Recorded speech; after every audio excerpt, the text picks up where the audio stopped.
Salam alaikum Azoul, bonsoir. Je voudrais vous lire un message que nous a envoyé une téléspectatrice. Je vais aller directement à l'essentiel. Je la cite. Dommage qu'El Magharibiya nous assomme avec tout ce qui se passe au FLN et qui est un non-événement. Dommage parce que El Magharibiya n'a pas le droit de décevoir. Dommage parce que vous auriez pu nous parler de nos problèmes plus tôt, surtout en ces temps de crise. Fin de citation.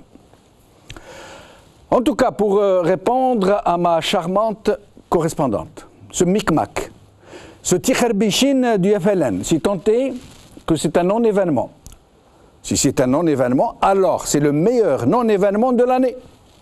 Et un non-événement de cette ampleur, ça devient de facto un gros événement. Et même que ça se fête, que ça s'arrose, et qu'on en redemande. Ouais. Vivement les purges, les débarquements, les bannissements politiques. Ah, s'ils pouvaient entrer dans une logique Highlander, s'ils pouvaient entrer dans la peau de Connor MacLeod et se dire qu'il ne doit en rester qu'un. Imaginez un peu. J'ai bien dit Connor, hein, MacLeod. Connor. Je fais tout de même la différence entre le A et le O. Je disais donc, s'ils pouvaient tous devenir des Connor MacLeod. Imaginez-les tous armés de leur katana. Saadani qui décapite Belkhadem, Ould Abbas qui décapite Saadani, et un autre immortel qui envoie Ould Abbas ad patres. Et puis, le jour où il n'en restera plus qu'un, le dernier FLN, un obscur militant quelque part, là où il poussait très dru, il y a quelques années, dans ces régions prises tout entières en otage par les notables coutumiers, des Arash, les Zouis, les gros trabandistes, les picassiettes de tout poil, les militants à la fine moustache et au gros bide, adeptes de chaussures, de chaussettes fluo. Et quand il n'en restera plus que lui, le dernier des Mohicans, je n'ai pas dit le dernier des Mohicans, pour que ça ne prête pas à confusion, vous voyez, entre ou et en. Et tout comme Connor MacLeod, j'ai fait exprès de dire Connor. Connor. S'il s'avère, comme le prétendent certains observateurs, que ces histoires du FLN sont le symptôme du mal profond qui ronge tout le système, alors en l'occurrence, nous sommes à un stade de métastase. La tumeur matricielle a essaimé à tous les organes du corps. Il faut se préparer à dire la prière de l'absent. Et si, comme prétendent d'autres observateurs, que ce n'est là qu'une autre diversion, pour faire diversion sur les vraies tumeurs qui rongent le corps tout entier, alors, là aussi, il faut se préparer à dire la prière de l'absent. Et par conséquent, et l'un dans l'autre, nous ne sommes donc pas en présence d'un non-événement. D'ailleurs, si vous prêtez bien l'oreille, vous entendriez comme une sourde rumeur, comme un vent qui se lève, comme une annonce de crue, comme un grondement lointain qui annonce l'orage et la crue. Il suffit juste de prêter l'oreille. Aujourd'hui, Al-Watan, après le départ de Saadani, le FLN dans l'expectative, par Zohair Ait Mohoub.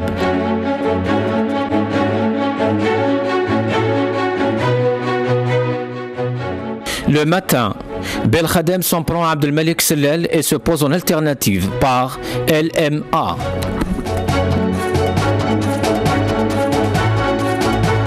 TSA, FLN, Jamal Ould Abbas répond à Abdelaziz Belkhadem par Hajar Genenfa. FLN, il ne doit en rester qu'un dans la plus pure tradition Highlander. C'est le titre de notre émission aujourd'hui et j'ai le plaisir d'accueillir tout particulièrement Abdelrahman Belayat, coordinateur de la direction unifiée du FLN. Je l'accueille avec grand plaisir parce que j'aime bien son parler vrai, Nous l'avons perdu au téléphone, mais j'espère que nous allons le retrouver. Sinon, nous avons aussi Zohir Ait Mouhoub, journaliste, qui a commis un article très important aujourd'hui sur Al-Watan. Et nous aurons aussi le journaliste Faisal Mattawi et sur le plateau, Tahar Sisrir, militant pour la démocratie, que je remercie d'être avec nous. Merci de m'avoir invité. Je vais donc commencer avec vous, Tahar Sisrir. Le FLN. Vous avez vu un peu le background qu'on a mis derrière? Oui, effectivement, les FLN, la crise ou les luttes intestines en fait, du FLN ont commencé juste après l'indépendance. On sait bien que c'est le 12e en fait, secrétaire général du FLN. Et donc le premier, c'était Khedar. Oui. Je ne sais pas, est-ce qu'on peut l'appeler en fait secrétaire général ou responsable de bureau politique. Donc c'est là que le problème a commencé parce que il y avait une volonté en fait d'y aller dans le sens de GPRA, parce que c'est le gouvernement provisoire de la République algérienne qui a opté pour une Algérie plutôt en fait dans le sens de Ben Ramdan, à savoir le politique et ensuite le militaire et non pas le contraire, et l'intérieur. Je vais vous interrompre, vous savez pourquoi? Parce que nous avons Belayat au bout du fil et que nous risquons de le perdre à tout moment. Donc je vais le reprendre et comme vous êtes avec nous là, on ne risque pas de vous perdre. Donc Abdelrahman Belayat, merci d'être avec nous. Et là, est-ce que vous m'entendez là? J'espère qu'ils vont régler. Je vous entends de loin. C'est le cas de le dire. Exactement, c'est le cas de le dire. En tout cas, merci d'avoir accepté notre invitation. Oui, avec plaisir. C'est le moindre des devoirs quand on s'engage. Alors, Abdelrahman c'est le moindre des devoirs. Abdelrahman Belayat, vous qui parlez vrai, vous qui n'avez pas la langue dans la poche, et donc la langue n'est pas une langue de bois. Alors dites-nous un peu. Ma langue n'est pas fourchue. Ah bah tant mieux. Bah justement, attendez que je retrouve quelque chose. Vous avez dit que quelle que soit la cause qui a poussé Saadani à partir, c'est une bonne chose. Ce sont vos propres mots. Mais vous avez dit, mais c'est insuffisant. Alors qu'est-ce que vous attendez d'autre? Nous attendons seulement que ce qui a été fait de façon illégale ne persiste pas. Que ceux qui sont en charge de cette situation ne persistent pas dans l'erreur. Et nous avons dit que c'était une erreur de scénario et une erreur de casting. Alors que le scénario soit rectifié, et si le scénario est rectifié, le casting appartient à ceux qui ont cette responsabilité. C'est-à-dire que nous ne faisons pas une question de personne. Oui, mais nous nous attachons aux actes. Abdelrahman Belayat, je vais me permettre d'être aussi franc que vous et vous parler franchement. Très franchement, est-ce que vous, les responsables du FLN à un tel niveau que le vôtre, est-ce que vous ne savez pas que le FLN et le RND ne représentent vraiment pas le peuple algérien et que les Algériens, d'une manière générale, ne vous aiment pas du tout? Oui, je le sais. Ça, dans les commentaires de la presse et dans les colibés de la classe politique, oui, nous l'entendons. Mais vous devez savoir que le FLN, nous n'avons jamais triché dans les élections. Pour preuve, en 1900, lorsque nous avons fait les premières élections de 90, la majorité a été prise par une autre formation politique. En 91, la majorité également n'a pas été pour nous. Nous n'avons jamais trafiqué les élections ou fait quoi que ce soit. Abdelrahman Belayat, là, je ne suis pas d'accord. Là, vous m'excuserez. Le FLN, il a la fraude électorale dans les gènes. Le seul qui vous a dépassé, le seul qui vous a dépassé, c'est le RND. Anam. Donnez-moi les preuves. Moi, je donne des actes concrets. Oui, mais il n'y a pas de preuve dans la fraude électorale. Il n'y a pas de fraude. En 1990. C'est la seule élection où vous n'avez pas fraudé. Nous n'avons pas été les premiers. C'est la seule élection où il n'y a pas eu de fraude. Moi, je vous donne une preuve. Oui. Ensuite, vous me donnerez l'inverse. D'accord. En 1990, oui. Le gouvernement, c'était le gouvernement Hamrouch, n'a pas trafiqué les élections. Oui. En 1991, la majorité était totalement FLN, nous n'avons pas trafiqué. Est-ce que ce n'est pas un gage d'honnêteté? Là, mais là, en 91, la majorité n'était pas FLN. Et je vous dis, c'est ça. Mais nous n'avons pas triché. Là, mais Abdelrahman Belayat, moi je suis d'accord avec vous. La seule élection que vous n'avez pas trafiquée... c'est bien, vous êtes d'accord avec moi. Je suis d'accord. C'est la seule élection qui n'a pas été trafiquée, elle n'est pas passée. Le reste, soit c'était vous. C'est pas de notre faute. Et après, quand le RND est arrivé, le RND vous a laissé loin derrière. Parce qu'il a trafiqué. Bien sûr, évidemment. Mais nous n'étions pas au pouvoir. Abdelrahman Belayat, très franchement, vous savez que le FLN, jusqu'à une certaine période, c'était quelque chose de passionnel pour les Algériens. C'était inscrit dans les gènes de leur histoire, de leur mouvement national, de leur révolution. Et puis après, vous le savez mieux que moi, est venu le temps des loups, le temps des picassiettes, le temps des barons, et puis maintenant le temps des trabendistes, etc. Alors, pourquoi vous n'avez pas essayé de faire de deux choses l'une, soit rendre le FLN aux Algériens, soit nettoyer ce FLN. Or, ce n'est pas le cas. Ça, c'est une façon de voir les choses. Oui. Et c'est une façon de voir, et ça demande une discussion qui est plus profonde que sur les ondes d'une télévision ou d'une radio. Ce problème-là existe. C'est des hypothèses qui s'affrontent. Bon, l'hypothèse que les Rakdoul à Moujouda, oui. Il y a l'hypothèse de la nécessité de continuation du FLN. L'arbitre, c'est le peuple. Oui. C'est chaque qui décide. C'est vrai. Moi, j'ai été candidat 3 fois. Oui. 2 fois pour le parti unique.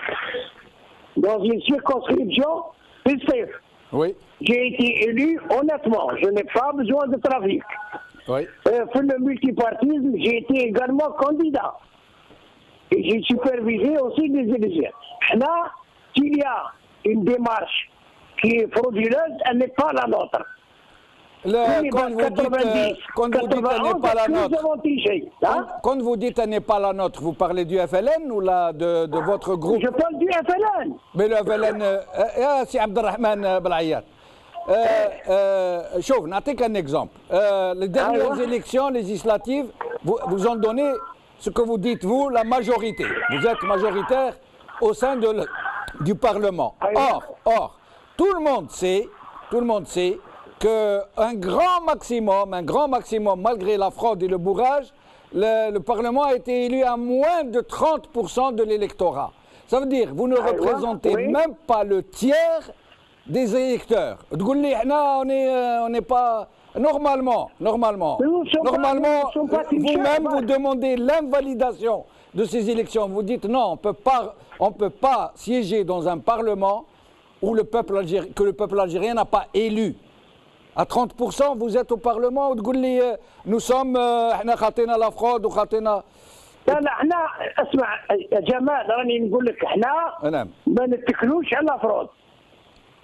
On ne se base pas sur la fraude. Donc si vous faites le procès d'un système électoral, voilà, c'est une autre chose. Je suis prêt à en discuter avec vous. Et les prochaines élections, est-ce qu'il n'y aura pas des quotas pour vous et pour le RND et pour les islamistes qui vont vous suivre et les indépendants? Non, on n'a pas besoin de quotas. Yes, Abdelrahman, moi je vais vous donner les quotas, les rahms déjà, ils circulent dans les salons politiques. Vous allez avoir... Les quotas, le parti Makdir, c'est quotas, il n'a pas de pouvoir. Non, ce sont ceux qui vous commandent qui font les quotas. Hein? Ce sont ceux qui vous contrôlent qui font les quotas. Merci Jamal. C'est une question de fond. Oui. Je crois qu'à travers la télévision, la radio, on peut émettre uniquement des arguments et des contre-arguments sans aller au fond. C'est une question sérieuse. Moi, je suis prêt à en débattre. Eh ben, restez avec nous, Abdelrahman Belayat, restez avec nous. Je reviendrai tout à l'heure vers vous pour vous demander de commenter ce qui se passe au sein du FLN et ce que les redresseurs que vous êtes attendent de la suite des événements. Restez avec nous. Je reviens à Mahna Zohair Aitmouhoub, merci d'être avec nous. Allô? Allô Zohair, merci d'être avec nous. Oui, bonsoir. Merci à vous. Alors, vous avez commis un article de taille aujourd'hui où vous livrez des informations assez percutantes. Entre autres, vous dites que le président Bouteflika aurait appris qu'un certain monsieur, Gaïd Salah pour ne pas le nommer, aurait affiché ouvertement ses ambitions présidentielles et que cela a mis Bouteflika dans une colère, vraiment une grosse colère. Alors, deux questions pour vous. D'abord, est-ce que vous croyez vraiment que Bouteflika est encore en mesure de se mettre en colère? Et deuxièmement, est-ce que vous confirmez ces ambitions supposées de Gaïd Salah? Tout d'abord, permettez-moi de vous dire que je ne suis pas en mesure de dire que Bouteflika décide ou Bouteflika est entré en colère ou quoi que ce soit. Moi, je n'ai fait que rapporter les dires, enfin les indiscrétions d'un certain nombre de conseillers du président Bouteflika. Donc maintenant, si le président est rentré en colère ou pas, ça je ne sais pas, mais chose est sûre, c'est que ces conseillers, dans les coulisses, disent que Bouteflika est effectivement en colère et qu'il suivait. Et quand on dit en fait Bouteflika suivait, en fait on parle de ses collaborateurs, on ne parle pas de Bouteflika la personne, mais on parle de, enfin en quelque sorte Bouteflika l'institution. On ne parlerait pas plutôt de Saïd Bouteflika? Je ne dirais pas, il n'y a pas uniquement... en fait, les gens se trompent parfois, ils croient que le président Bouteflika s'appuie essentiellement sur son frère Saïd pour faire le travail. C'est complètement faux et je peux vous le dire, parce qu'il y a un certain nombre d'autres collaborateurs qui font aussi le travail, le job pour lui. Entre autres, Taltag, aujourd'hui, il est conseiller du président Bouteflika. Et vous croyez que Bouteflika est en mesure, même s'il ne parle pas, il est en mesure de pouvoir décider, de pouvoir écouter, de pouvoir lire les rapports qu'on lui fait? Écoutez, maintenant, comment qu'il décide? Est-ce qu'il lit les rapports, on lui fasse lire les rapports? Ça, c'est une autre question. Moi, je sais une chose, à travers, encore une fois, ses proches collaborateurs. Je dis bien ses proches collaborateurs. Donc, moi, oui, mais ses proches collaborateurs distillent, ses proches collaborateurs distillent ils distillent des rumeurs sur son état de santé. Ils veulent faire croire qu'il décide, qu'il est à la hauteur, qu'il est là, malgré ses handicaps multiples et divers. Mais vous-même, qu'est-ce que vous croyez, en tant que journaliste averti, qui est un peu dans le bain? Moi, je vais vous dire une chose. Je sais pertinemment, sans faire la promotion encore une fois, et ne pas rentrer dans la propagande, je sais pertinemment que le président prend des décisions. Ça, je le sais. Maintenant, comment et à travers qui, etc., ça je ne saurais pas le dire, mais je sais une chose, que effectivement Bouteflika prend des décisions, ça c'est évident. D'autant plus, je vais vous dire autre chose, c'est en rapport justement avec tout ce qui se passe, etc. Peut-être que le président, et je le dis encore une fois, peut-être qu'à un moment donné il était un peu éclipsé, etc., mais je sais une chose, qu'aujourd'hui, sachant que son règne est menacé, que son clan est menacé, je sais qu'il est revenu aux affaires. Maintenant, comment comment, est-ce qu'il parle, il parle pas, il lit pas, il est malade, il ne l'est pas. Ça, je ne le sais pas, je l'ai pas rencontré. Mais Zohair Etmoub, excusez-moi, Zohair Etmoub, à partir du moment où vous êtes convaincu et que vous savez, nous dites-vous, qu'il prend des décisions, pourquoi alors ne s'arrangerait-il pas pour nous faire savoir, pour nous faire comprendre, nous aussi, qu'il prend des décisions d'une façon ou d'une autre, qu'il s'exprime par exemple, qu'il nous le dise, ou qu'il vienne, qu'il nous écrive sur un tableau, je ne sais pas, qu'il fasse comme il fait avec les gens à qui il donne des ordres. Pourquoi il ne viendrait pas à la télé nous convaincre que nous nous trompons, qu'il est vraiment bien là, qu'il prend des décisions et que nous-mêmes, comme vous, nous saurons alors qu'il décide? Écoutez, d'abord ça c'est une question qu'il faudrait poser à ses conseillers collaborateurs. C'est pas à moi qu'il faut poser, moi je suis journaliste. Oui, oui.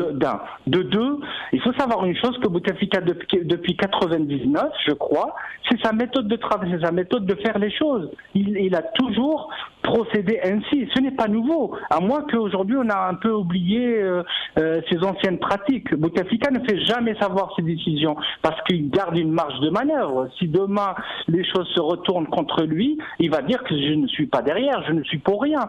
Et d'ailleurs, je crois que c'est ce qui est passé avec le général Toufik, c'est ce qui s'est passé justement. Bouteflika, paraît-il, il n'a jamais admis qu'il était derrière son limogeage. Ça, je vous le dis parce que je le sais. Zohair Etmoub, restez avec nous. Je reviens à vous dans un instant pour vous demander de nous expliquer si Gaïd Saleh a vraiment fait état de ses ambitions présidentielles. Restez avec nous. Et je reviens à Tahar Sisserir.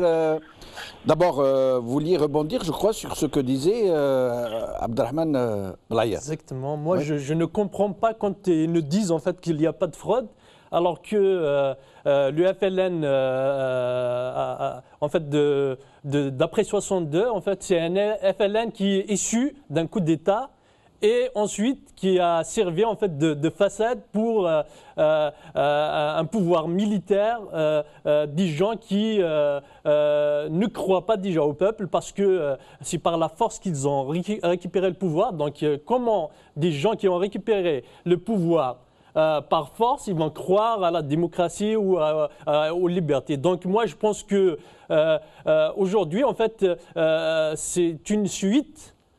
C'est une suite tout simplement parce que les gens qui sont au pouvoir ont essayé par tous les moyens de faire un brassage entre un pouvoir politique imaginaire et un pouvoir militaire violent. Donc je ne pense pas qu'ils croient vraiment à la légitimité du peuple. Moi, ce qui me choque quand j'entends en fait 54 ans de fraude, il nous dit qu'en quoi l'UFLN ne fraude pas.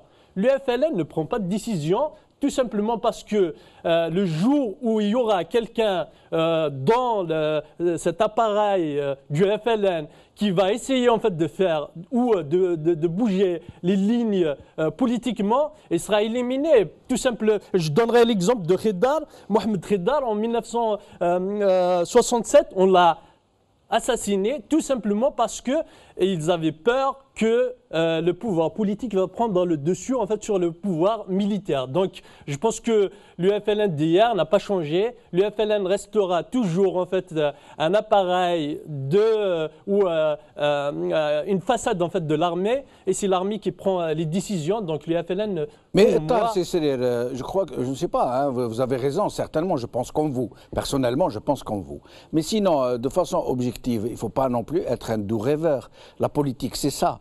Ça a toujours été comme ça. Hein. Avant même l'indépendance, ça a toujours été les coups bas, les équilibres, les contre-équilibres, les liquidations. Seulement, moi, ce que j'aimerais savoir, qu'est-ce que vous pensez du FLN en tant que force politique? D'abord, est-ce que c'est une force politique? Et si c'est le cas, quel est son poids dans la société? Est-ce qu'il y a des décideurs au sein du FLN ou est-ce que c'est juste des faire-valoir?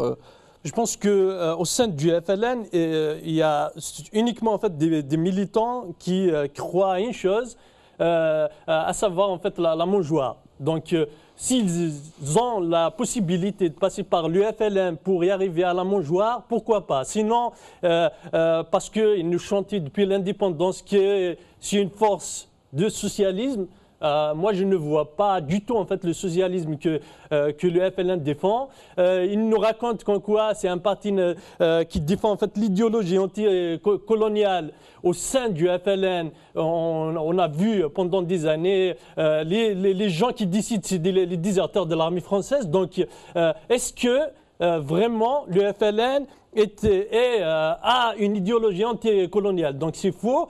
Et ils nous disent qu'en quoi des nationalistes, ils ont éliminé tous les gens qui aiment l'Algérie, Boudiaf, Khedar, Karim Belkacem. Donc on voit bien en fait, même dans le groupe des 6 en fait du FLN, on a éliminé 2. Donc je pense que s'il y avait vraiment quelque chose de politique dans cet organe, on l'aurait vu. Mais je continue à vous dire que la politique c'est ça. Je vous donne un exemple. Vous-même vous avez été dans le FFS. Oui. Le FFS aujourd'hui, le FFS aussi a tenu de très beaux discours. Il a parlé de socialisme, il a parlé d'abstention, de boycott des élections, que cette lubie de changer le pouvoir de l'intérieur était une escroquerie, une arnaque contre le peuple, un mensonge et honté. C'est ça le discours du FFS. Aujourd'hui, le FFS, il est au Parlement. Je pense pas. Moi personnellement, j'ai été un militant du FFS. J'ai soutenu je dirais en fait, j'ai épousé la ligne politique du FFS tout simplement parce que Hussein Ahmed, mon seul président en fait, était dans une logique d'une Algérie politique plutôt que militaire. Donc, grâce à lui, en fait, pendant la révolution algérienne, il y avait la naissance de JPRA. Parce que le JPRA, c'était un organe politique et qui était en lutte avec mais ça, c'est loin, ça. Donc, c'est loin, ça. Non, pourquoi vous voulez expliquer une vérité actuelle avec... Non, parlez-moi de maintenant. Le FFS, aujourd'hui, il fait partie de ce Parlement, du régime, et dans le Parlement, dont certains disent qu'il est le moins élu du monde, le moins représentatif au monde, puisque le vrai chiffre tournerait autour de 20% de l'électorat, et que le chiffre reconnu par le régime lui-même avoisine les 30%. Moi, j'appartiens à cette école et je respecte cette école. Par contre, à partir de 2012, effectivement, moi, j'ai opté pour un boycott actif. Tout simplement parce que je n'étais pas convaincu. Parce qu'Aït Ahmed disait, il nous a appris que cette assemblée, c'est une assemblée en fait d'enregistrement, donc on ne peut pas changer les choses. Donc je ne crois pas à cette assemblée. Je crois que le changement viendra du peuple. Il faut tourner plutôt vers le peuple que d'y aller à participer à une assemblée qui donne un soi-disant image qui est fausse, complètement fausse, parce qu'il n'y a pas de démocratie en fait dans cette assemblée. On ne peut pas changer les choses. Les décisions elles sont prises ailleurs. Donc je ne comprends pas comment on peut participer dans une assemblée qui ne sert pratiquement à rien. D'accord. Nous allons reprendre Abdelrahman Belayat. Abdelrahman Belayat, Ould Abbas a déjà déclaré qu'il n'était pas là pour assurer l'intérim, mais qu'il compte. Allô. Abdelrahman Belayat, est-ce que vous m'entendez? Est-ce que vous m'entendez? عييت من العياط. Non. C'est une facilité. سي عبد الرحمن شوف كيف يسموه الاخر ولد عباس il a dit moi je suis pas là pour un intérim moi je suis là pour aller jusqu'à 2020. Et alors qu'est-ce que vous pourriez nous dire sur cette histoire? ولد عباس جمال il nous a dit qu'il n'est pas là juste pour l'intérim, mais qu'il est là pour aller jusqu'à 2020. C'est une question secondaire pour nous. D'accord. Alors dites-nous. C'est une question secondaire. Ce qui nous intéresse, c'est de gagner les élections et soigner le parti. Avec Ould Abbas? Parce que Ould Abbas n'a pas été élu par le comité central. Le comité central n'a pas de crédibilité. C'est le président qui l'a désigné. Nous faisons avec. Ah, mais vous acceptez, donc? Nous faisons avec. Faire avec, ça veut dire en termes sibyllins, accepter le fait accompli. لا Allez, Jamal, dans la politique, Oui. il n'y a que les réalités qui comptent. Il n'y a pas d'état Vous d'âme. pouvez voir toutes les théories politiques, D'accord. tous les éditorialistes. Dans la politique, il n'y a que la réalité qui compte. La réalité, c'est que nous avons un président du parti qui a mis fin à la situation, qui a bloqué le FLN. Oui. Il y a une personne qui s'appelle Ould Abbas. Il le charge, ou lui-même, il dit que sa mission a été définie par le président du parti pour affronter les élections législatives et régler les questions internes du parti. Voilà, nous sommes pour. Oui, mais Abdelrahman Belayat, si demain Ould Abbas vous dit, moi, je ne change pas le bureau politique, je ne change rien au comité central, les redresseurs restent derrière, la porte est toujours fermée, est-ce que votre position et votre attitude resteront les mêmes? C'est une question secondaire. Là, nous ne nous demandons pas une place. Oui. Nous ne demandons pas une place. Nous leur disons très clairement, si Jamal, Anam. s'ils veulent s'entêter à continuer du Saïdani sans Saïdani, ils iront à une déroute électorale et ils ouvriront des autoroutes vers pour le RNT et pour d'autres. Or, s'ils veulent gagner les élections, c'est nous avec eux ensemble. Mais, s'ils veulent régler la question du parti, oui. c'est qu'il faut oublier les turpitudes qui ont illustré la gestion Saïdani avec eux. Mais Abdelrahman Belayat, quand est-ce que vous allez comprendre au FLN que les Algériens sont fatigués du couple RND-FLN, FLN-RND? Terminé, on n'en veut plus. Non, on ne raisonne pas en matière de couple. Personne n'est le mari de l'autre. Vous n'êtes pas un couple, vous avez aussi des islamistes domestiqués. Et vous avez des indépendants pas très indépendants. Jamal, s'ils ont été domestiqués, c'est pas notre faute. Là, nous ne sommes pas le dompteur. Oui, c'est vrai. Ils ont été domestiqués, c'est leur affaire, c'est peut-être leur idéologie et leur pratique. C'est pas l'objet de ma discussion. D'accord. Et avec le RND, nous ne sommes pas forcément un couple. تعرفوا شو يقولوا سي عبد الرحمن بالعياط تعرفوا شو يقولوا في الصيف يقولوا في الصيف يقولوا il y a deux dictons de sétif que j'aime beaucoup. Le premier dicton يقولوا دورو جاوي يبخر الصيف. يعني هذه معناتها ما تلعبهاش للناس اللي على بالهم. والحاجه الثانيه يقولوا طاح الحك سابق طاح. وش احنا هذه عارفينها. انا Et donc nous le savons, mais là pour nous, on ne se complique pas beaucoup le raisonnement. Mais pourquoi vous ne faites pas? Pourquoi vous Il ne y a faites une pas? situation de fait qu'on ne peut pas ignorer. Mais pourquoi vous ne faites pas en sorte, Abdelrahman Belayat, pourquoi vous ne faites pas en sorte des gens honnêtes comme vous, des gens, je ne vous cache pas que moi je vous apprécie beaucoup pour votre franc-parler. Merci beaucoup. Et moi, je suis le visage découvert. Justement, pourquoi les gens comme vous, qui parlent vrai, qui n'ont pas peur de venir à Al-Magharibiya pour dire ce qu'ils pensent, qui parlent aux Algériens, à leurs compatriotes, pourquoi vous ne rendez pas le FLN aux Algériens? Ah, ça, c'est un grand débat. Oui. Moi, mon point de vue personnel, oui. Le FLN a décidé et a guidé la révolution et l'a fait aboutir par l'indépendance. D'accord. Mouche le FLN, le peuple algérien. Le peuple algérien. On ne peut pas du jour au lendemain dire, mais c'est terminé, on revient comme s'il n'y avait jamais eu de révolution. Mais c'est pas le même FLN, c'est pas le même FLN. Le FLN qui a libéré le pays, ils essayent de le faire ressembler au premier FLN. Différence de circonstances. Restez avec nous, Abdelrahman Belayat. Restez avec nous. Je reviens vers Zoher. Zoher, vous êtes avec nous? Oui.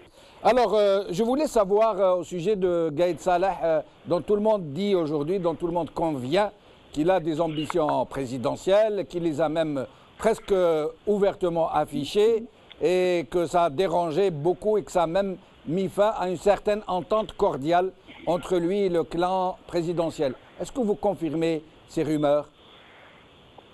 D'abord, il ne s'agit pas de confirmer ou d'infirmer. Commençons comme ça. En fait, si nous, ce genre d'informations a atterri chez la presse ou chez les journalistes, c'est que ça ne vient pas comme ça, c'est qu'il y a une part de vérité. Maintenant, il a dit où, comment, avec qui et dans quel endroit. Peut-être on n'en sait pas grand-chose, mais on sait. Moi, personnellement, je sais que ça s'est passé à Oran, lors d'une réunion avec des militaires. Et Gaïd Salah avait déclaré, donc c'est pas moi qui le dis, selon les sources toujours, ils disent, il a déclaré, pourquoi pas moi? Ça c'est lui qui le dit. Oui, maintenant c'est vrai ou c'est faux, ça c'est autre chose. Pourquoi pas lui? Il est plus jeune que Bouteflika, je crois, non? Je crois qu'ils ont pratiquement le même âge, non? En tout cas, il est en meilleure santé, il pète la forme, lui. Bah oui, il fait même sa promotion au journal de l'ENTV pratiquement chaque jour. On a 20 minutes d'images de ses déplacements, etc. En fait, la question n'est pas là. La question, c'est qu'en dégommant Tawfiq, donc les équilibres sont un peu déséquilibrés, on va dire, et que certains pensaient qu'ils étaient libres maintenant de faire ce qu'ils voulaient, et qu'ils pouvaient d'ores et déjà commencer à discuter de l'avenir ou de l'après-Bouteflika, etc. En fait, ce qui s'est passé ces derniers jours, pour être clair, et encore une fois, moi je ne suis ni porte-parole, ni un fervent défenseur de Bouteflika, mais seulement voilà, ce que je sais, c'est que Bouteflika était tellement en colère et qu'il voulait absolument, lui et son entourage bien évidemment, mettre fin à ces histoires de préparatifs, de la succession de Bouteflika. En fait, le message est clair en ce moment. Le message, c'est pour dire aux Algériens et à qui de droit que Bouteflika est là, il le restera. Et selon toujours les discussions et les bruits du couloir, on dit que il y a un consensus au sommet du pouvoir qui dit que Bouteflika va rester. Et c'est bon. Et même qu'il irait vers un 5e mandat? Ce n'est plus important. En fait, moi, je vous dis ce qu'on raconte en fait dans les salons. Ils disent qu'aujourd'hui, ce n'est plus une question prioritaire ou importante. Bouteflika est là et puis c'est bon maintenant. Parlons autre chose. Ça, oui, mais bien sûr, le droit Zoher Mezboul, cette bisbille entre Gaïd Salah et le clan Bouteflika, le clan présidentiel, disons, est-ce qu'elle ne signifierait pas un retour de flamme entre le même clan présidentiel et les tawfiqistes? Est-ce qu'il n'y aurait pas quelque chose qui se concocterait? Justement, et toute la question est là. Oui. Et la question, elle est là justement. On parle même, et je suis un peu responsable de ce que je dis, on parle même du retour en force de la police politique. Et quand on dit police politique, on parle d'un clan en particulier, on parle d'un certain nombre de personnages et un certain nombre de pratiques. Bien évidemment que moi, c'est selon mon analyse très personnelle, oui. Je me dis que peut-être le clan présidentiel avait compris qu'il a été à un moment donné manipulé par le clan Gaïd Salah pour renverser un Tawfiq qui dérangeait, etc. Et qu'aujourd'hui, Bouteflika sait pertinemment qu'il ne peut pas gouverner sans le DRS, il ne peut pas gouverner sans un Tawfiq qui a les yeux partout et les yeux sur tout le monde. Ça, c'est une conviction personnelle, mais après, entre l'analyse et les convictions personnelles et les faits, ça c'est autre chose. Peut-être effectivement qu'il s'agit d'un retour en force de l'ex-DRS. Maintenant, l'entité n'est pas importante, l'appellation n'est pas importante. Alors, voilà, maintenant, il faut surveiller les pratiques de près. Question connexe, Zoher Etmoub. Oui. El Hamel, le général El Hamel dans tout ça. Qu'est-ce que vous en pensez? Dans l'équation, je veux dire. Moi, je crois que le général El Hamel, il est complètement dépassé. Je vais vous dire pourquoi. Oui. Parce que, en fait, la police et la performance de la police, notamment de ses services des renseignements généraux, on fait preuve d'une certaine mollesse, une certaine... je ne sais pas comment on va dire ça. Donc, je crois que ces services n'ont pas fait suffisamment le job pour lequel ils ont été destinés après sa nomination, à savoir faire une sorte de police politique, etc., qui n'a pas réussi à mettre ça en place. et qu'aujourd'hui, bien sûr qu'on n'en a plus besoin de lui. Il ne compterait pas éventuellement dans l'affrontement qui se préparerait? Je ne crois pas. Personnellement, je ne le crois pas. À aucun moment, je ne crois qu'il opterait pour le DGSN, enfin pour le général Hamel, etc. Personnellement, mais après, on n'en sait rien. Moi, je ne suis pas dans la confidence, mais je sais pertinemment que pour l'instant, son nom a été complètement écarté. On ne parle plus de lui dans les coulisses, etc. Donc même dans les médias, on ne parle plus de cela. Restez avec nous, Zoher Ait Mohoub. Nous allons revenir un peu au FLN. Nous allons écouter Belkhadem. Nous allons l'écouter. لا أعتقد أنها استقالة بالمفهوم العادي للكلمة، لأن قبل 15 يوم يوم 5 أكتوبر كان الحديث من منطلق الاقتناع بالاستمرار في المنصب وبالثقة في النفس من أن المنصب باقي. فما الذي حدث صحيا في 15 يوم؟ لأن إذا الظرف الصحي مع أن أتمنى له الشفاء، إذا كان هذا السبب هو السبب الرئيس في استقالته، أتمنى السيد عمار سعداني الشفاء، لكن لا أعتقد أن هذا هو السبب الحقيقي Là, il nous dit en termes très diplomatiques, il a été ministre des Affaires étrangères, il faut rappeler, et très FLNiste, avec Ntmenaoulou Shifa, etc. Il nous dit qu'il ne croit pas une seconde à cette raison invoquée, raison de santé pour faire démissionner, je l'ai dit, faire démissionner Saadani. Sinon, vous allez l'écouter là, nous faire une leçon de droit constitutionnel, où il nous dit normalement les partis qui sont élus démocratiquement, etc., accèdent au pouvoir, et les forces qui n'accèdent pas, qui n'ont pas été choisies par le peuple, normalement elles devraient représenter une sorte de contre-pouvoir, de proposition politique. Vous allez l'écouter. الدول القوية هي قوية بمؤسساتها وبمعارضة قوية. معنى ذلك أن الأحزاب التي تصل إلى الحكم لها برامج، لها أفكار، والأحزاب التي لم يسعفها الانتخاب في الوصول إلى الحكم لها برامج وأفكار، وهذه الأحزاب في المعارضة تراقب الحكومة وتقترح البدائل. Abderrahmane Belayat, vous êtes toujours avec nous? Abderrahmane Belayat? Est-ce que Abderrahmane Belayat est avec nous? Allô? Vous avez entendu, Monsieur Belkhadem? Vous avez entendu Belkhadem? Allô? Allô? Il y a un souci. Oui. Vous avez entendu Belkhadem? Alors, d'abord, il nous dit qu'il ne croit pas une seconde à cette question de raison de santé qui a donc causé la démission de Saadani. Et par ailleurs, il nous fait une leçon de droit constitutionnel. Est-ce que Belkhadem s'est repenti qu'il devient démocrate, ou est-ce juste de la langue de bois? Non, d'abord sur le premier point. Oui. On appelle ça en politique l'ikhraj. Quand il y a une décision, la mise en forme ne reflète pas exactement la réalité. C'est-à-dire, si on s'arrête un petit moment, oui. Lorsque celui qui se croyait secrétaire général, celui qui se croyait, pour moi, il n'a jamais été secrétaire général du parti parce que c'est un coup de force illégal. Il n'a pas été. En se disant secrétaire général, qu'est-ce qu'il dit? Il dit au sein de son bureau politique que François Patna Stiklal. Oui, il l'a dit. Oui. François Patna Stiklal. Ensuite, il s'arrête. Il dit, je ne parle pas de la question du Sahara occidental parce que si j'en parlais, le peuple se soulèvera. Oui.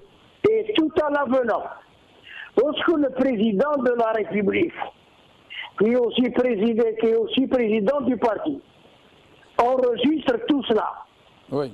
est-ce qu'il va le cautionner par un silence ou est-ce que par une approbation ou quoi que ce soit? Alors donc, la sortie et l'éviction de celui qui se dit écrasé était dans les gènes du discours et de sa pratique. Et c'est pour ça que donc, personne ne croit qu'il s'agit d'une démission pour raison de santé. Sur la deuxième affirmation d'Avan Khadim, Oui. je ne l'ai pas très bien entendu, je crois qu'il insiste sur la question du respect de la forme des institutions. Et ça, ce n'est pas une forme que l'on fait ou un cadeau que l'on fait aux institutions du parti, c'est qu'on est obligé de le respecter. C'est ce que j'ai compris. Oui, mais pourquoi ne l'a-t-il pas? Pourquoi, Abdelrahman Belayat, à la question de droit constitutionnel. Abdelrahman Belayat, pourquoi ne l'a-t-il pas prôné? Pourquoi n'a-t-il pas prôné les mêmes professions de foi quand il était aux affaires, quand il était ministre des Affaires étrangères, quand il était secrétaire général du parti FLN? Pourquoi ne tenait-il pas un tel discours? Bien sûr, si Jamal. Oui. Si Jamal. Parce que les déclarations, c'est aussi, il faut les rapporter aux circonstances. Ah, d'accord. La politique n'a pas d'état d'âme. Et bien sûr, vous le savez très bien, et sous tous les cieux et tous les temps. Okay, no. Il n'y a pas d'exception. Ouais. Sauf Balak, في وقت الخلفاء الراشدين. Abdelrahman Belayat, une dernière question avant de vous remercier. Je vous en prie. Est-ce que vous croyez, franchement, je compte sur vous pour me répondre franchement, si tant est que vous en ayez le courage, et je vous sais courageux, est-ce que vous pensez vraiment que Bouteflika est conscient et que c'est lui qui décide? De toute façon, non, pas de toute façon, répondez-moi.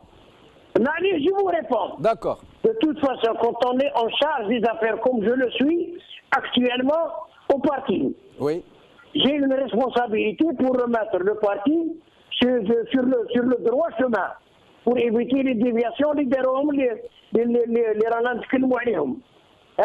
Je n'ai pas d'autre voie que celle que le président est toujours en exercice. Et là, vous me faites une réponse de Sétivien normand. Une réponse de Sétivien normand. Conseil constitutionnel. Barakallahu fik, c'est Abdelrahman Belayat. Merci beaucoup. Merci beaucoup, Zoher Ait Mohoub. Merci beaucoup, Faisal Matawi, que nous n'avons pas pu joindre malheureusement. Tahar Sisselir, je reviens à vous pour donc clore cette émission. Vous étiez en train j'allais dire même, vous alliez intervenir dans... Ça vous a déplu ce qu'a dit Abdelrahman Belayat? J'ai été halluciné, tout simplement, entendre un homme politique algérien, bon, entre guillemets, dire que les politiques ne sont pas sincères sur tous les cieux et pour tous les temps. C'est hallucinant. Il n'a pas tort, moi, je trouve, parce que franchement. Si je fais la comparaison la entre politique les politiques, propre, moi, je ne connais pas. Si je fais la comparaison entre les politiques algériens et les hommes politiques, par exemple, japonais ou français ou américains, il y a une différence. Scandinave. Ouais. Et puis scandinave, c'est là où il y a plus de démocratie. Parce que quand on parle des États-Unis, c'est la démocratie d'argent. Quand Absolument. on parle de la finance... Ouais. Par contre, chez nous, c'est le pillage, c'est la corruption, c'est le vol, c'est le mépris du peuple. Donc on ne peut pas comparer. Il y a des hommes politiques qui travaillent quand même pour leur pays, qui essaient en fait de changer les choses, qui essaient en fait de respecter au moins la démocratie, même si c'est vrai que quand on parle en fait de la démocratie aux États-Unis, c'est la démocratie, il y a l'argent qui rentre en jeu. Par contre, l'intérêt de la nation est défendu par tous les hommes politiques en fait, et par tous les députés, par tous les sénateurs. Chez nous, c'est différent, tout simplement parce que les gens qui sont au pouvoir, ils ont un souci, c'est de remplir en fait les poches, et pour eux, c'est ça en fait l'intelligence. Pas tous quand même, pas tous. Ou alors pas tous de la même manière, disons, en fait, ni au même niveau de nuisance, de prédation. Même si la manière est différente, moi je ne parle pas en fait des élus locaux, parce qu'il y a certains élus locaux qui sont sincères, parce qu'ils ont donné la parole au peuple, parce qu'ils sont élus d'une manière en fait démocratique, mais tout ce qui est député, ministre, leur seul objectif, c'est de bien remplir les poches. J'ai vu, il s'appelle comment, Ben Younes, qui disait que moi je soutiendrais Bouteflika même pour le 5e mandat. C'est quand même, je ne comprends pas comment on peut, même si Hollande disait que c'est un président à l'acre, je ne sais pas comment, et comment il l'a trouvé à l'acre. Donc, parce que Hollande, c'est un médecin, en même temps, il peut faire tout. Donc, je ne comprends pas comment un président qui n'a même pas la capacité de se déplacer pour y aller dans les wilayas, pour y aller rencontrer en fait le peuple, pour voir ce qui se passe en fait dans le monde, se déplacer un peu partout dans le monde, comment il peut analyser sur le plan de la géostratégie ou sur le plan local. Donc voilà ce que je ne comprends pas. Et quand ils essayent de nous vendre un président qui n'arrive même pas à faire ses propres besoins et dire qu'en quoi il est capable de réfléchir, il est capable en fait de prendre des décisions, c'est vrai que je suis halluciné par les déclarations en fait de Blayat. Moi j'aimerais, avant de clore cette émission, rendre un hommage à 2 catégories de personnes. D'abord, aux handicapés.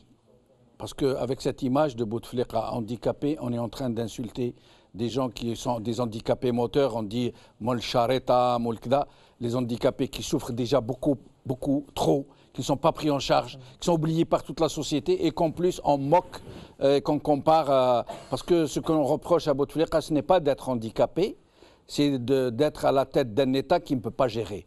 Grosse différence. La deuxième remarque que j'aimerais faire, parce que moi j'aime beaucoup le Chabi et j'aime beaucoup Alilou Drebki, Haj Mohamed Al-Anqa. Alors j'aimerais rendre un hommage à tous les Drebkiya que j'adore, parce que tout le temps on nous dit de Saadani Drebki, comme si c'était péjoratif en soi et comme si c'était une insulte. Merci. Salam alaikum, bqaw ala khair, bislama. Barakallahu fikum. Merci à vous.